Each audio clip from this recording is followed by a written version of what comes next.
Les 5 petits pois.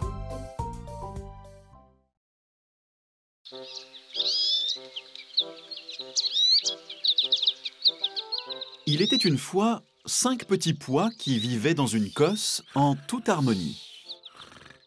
Ils dormaient toute la journée, réchauffés par le soleil, et discutaient la nuit en écoutant la musique de la lune. Non, je suis pas dit que c'est moi qui ai eu l'idée. Non, je suis pas sûr que Ta la la la, réveillez-vous, réveillez-vous les petits pois. Ta la la la la la, ta la la la la la, ta la la la la la. Quand la lune était en croissant, elle tendait un fil d'argent entre ses 2 pointes et devenait une harpe, marquant le rythme en jouant des castagnettes. Quand elle était pleine, elle tonnait comme un grand tambour. Les pois se réveillaient en entendant sa musique.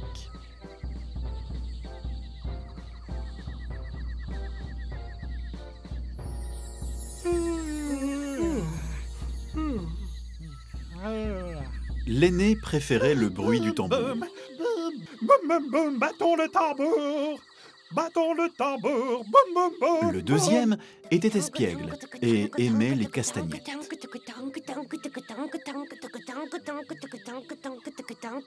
Le troisième, sensible et poète, raffolait de la mélodie de la harpe.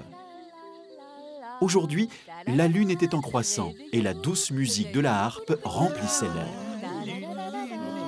Les autres pois, en revanche, avaient des goûts différents. Ils couvraient leurs oreilles et ne voulaient pas écouter. Ah, la harpe, c'est ennuyeux. Je veux pas entendre ça, ok? Je n'aime pas ça du tout, je n'aime pas ça. Et qu'en est-il du 4e et du 5e? De toute façon, je me fiche de tout. La vie continue et le temps s'écoule comme une rivière. Le 4e pois était mélancolique et gentil, mais le 5e et dernier était très différent. Il aimait les castagnettes, le tambour et la harpe. Je les aime tous, moi. Chaque son est particulier. Tuk tuk paf pouf tuk tuk tuk tuk tuk tuk. Par une belle journée, les 5 pois se rendirent compte à quel point ils étaient serrés dans leur cosse. Hé, mais pousse-toi! Ah, mais j'en peux plus. On étouffe là-dedans. Mais cette cosse est trop serrée, je peux pas dormir ici, moi. Mais qu'est-ce qui se passe? Soudain, la cosse se fendit, laissant entrer la lumière du soleil. Ah, qu'est-ce que c'est? Qu'est-ce qui se passe? Oh, mais d'où vient toute cette lumière? Je ne peux pas dormir dans ces conditions, c'est pas possible. Notre maison a éclaté. Mais ça ne fait rien, je retourne me coucher. Fatigué. Contrairement au 4e pois, les autres étaient très contents. Allez, c'est l'occasion que l'on attendait, voyons. Non, mais l'occasion de quoi? L'occasion de voir le monde. Nous ne sommes plus coincés dans une cosse trop étroite. Mais on ne sait rien sur le monde extérieur, il pourrait être dangereux. Je m'en fiche, moi. Je veux voir le monde. Allez, on y va. Les pois se J'ai des disputèrent goyets. pendant un moment Ensemble, sur la on va question. découvrir le monde. Allez, allez, il faut sortir de là. Mais si, je suis sûr que vous êtes d'accord. Finalement, ils décidèrent de tenter leur chance et de partir à l'aventure. J'aimerais tellement dormir encore un peu. Sautant de leur cosse, les pois glissèrent sur une tige épaisse et atterrirent sur un sillon du champ de petits pois. Je m'étais pas rendu compte que notre maison était si haut perché. Découvrir le monde perturba les petits pois, qui ne savaient pas où aller. Tiens, tiens. J'ai trouvé des pois qui seraient parfaits pour mon lance-pierre. C'est parti. Et... volez, petits pois, volez. Mais attends, grand frère! Le premier petit pois vola haut et loin dans les airs. S'il vous plaît, s'il vous plaît. Les 2e, 3e et 4e furent aussi envoyés dans les airs. Non, j'ai peur, reposez-moi, je veux pas voler, non. Je ne peux pas lutter contre mon sort. Je vais suivre ma destinée. Enfin, Le dernier fut lancé par le lance-pierre J'ai l'impression d'être un nuage. C'est si merveilleux de voler. Je me sens si libre et si léger. et il atterrit sur un rebord de fenêtre. Oh, j'ai la tête qui tourne un peu. Je sais pas du tout où je suis. Qu'y a-t-il par la fenêtre? Regardant par la fenêtre, il vit une petite fille dans son lit. Elle était très pâle et maigre et toussait faiblement. Tiens, ma chérie, essaie de boire un peu de soupe. Désolée, je crois que je suis bien trop malade pour avaler quoi que ce soit pour l'instant.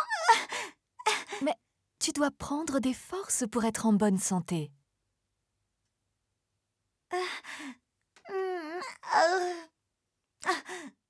Oh, mais que vais-je faire de toi? Désolée, je suis vraiment désolée, maman.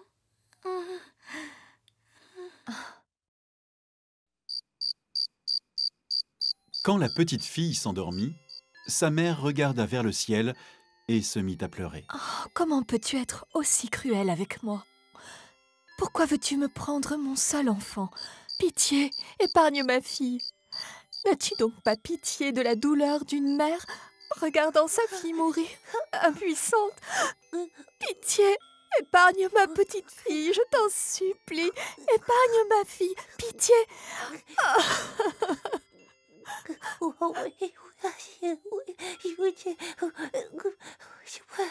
Sous la lumière de la lune, le petit pois roula dans la chambre de la petite fille et chanta pour elle au rythme du tambour.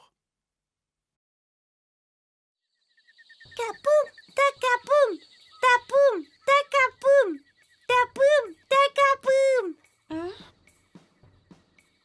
Mais d'où vient ce bruit? Qui est-ce? Où êtes-vous? Par ici, je suis là.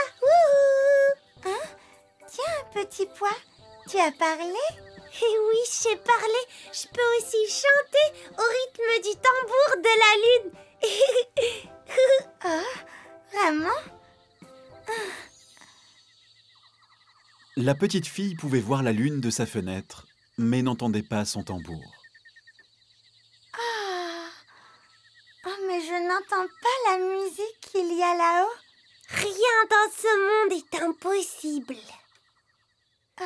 Que veux-tu dire? Écoute très attentivement et ouvre grand ton esprit. Mon esprit? D'accord. J'entends maintenant les battements du tambour de la lune. Je les entends, je crois. Tu vois, il suffit d'y croire. Si tu y crois vraiment, vraiment, tu pourras aller beaucoup mieux. Non, mon docteur dit que ma maladie est incurable. Oh. Et si je devenais autre chose qu'un tout petit pois, toi, tu pourrais devenir à nouveau une fille en bonne santé? Tu es gentil de me dire ça, mais tu n'es qu'un petit pois. Qu'est-ce que tu pourrais bien devenir d'autre qu'un petit pois exactement? Mais si je me transformais en quelque chose d'autre qu'un petit pois, tu me promets de changer aussi si je réussis? Oui, c'est promis. Si tu te transformes, je changerai aussi. Le lendemain matin, la petite fille se réveilla tôt. Oh, ce n'était qu'un rêve. Un petit pois qui parle. C'est vraiment n'importe quoi.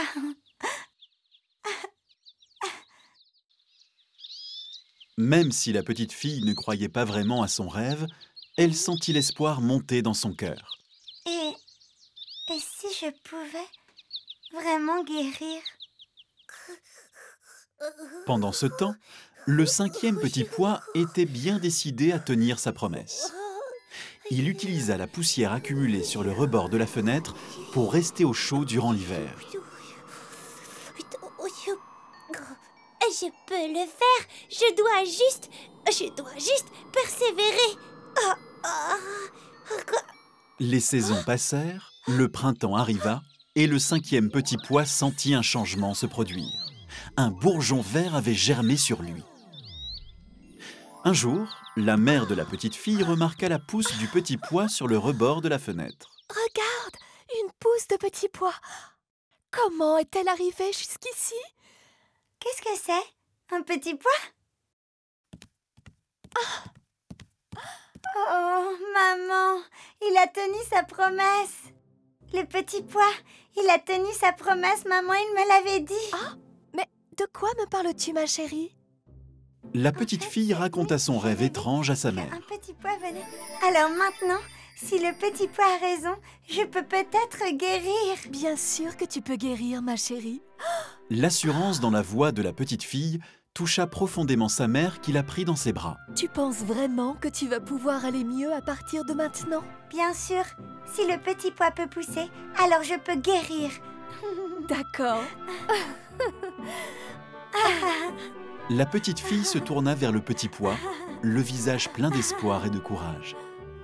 Tout ça, c'est grâce à toi, petit pois. Merci beaucoup, beaucoup. À cet instant, le petit pois était fier et heureux, et ne regretta pas de s'être aventuré dans ce monde. Il espérait que ses frères allaient bien et ne regrettait pas leur décision non plus. En regardant ses branches, il pouvait voir des petits pois germer et il sourit gaiement. La Reine des Neiges. Kong-Jui et Pat-Jui. Poil de carotte. Le soleil et la lune.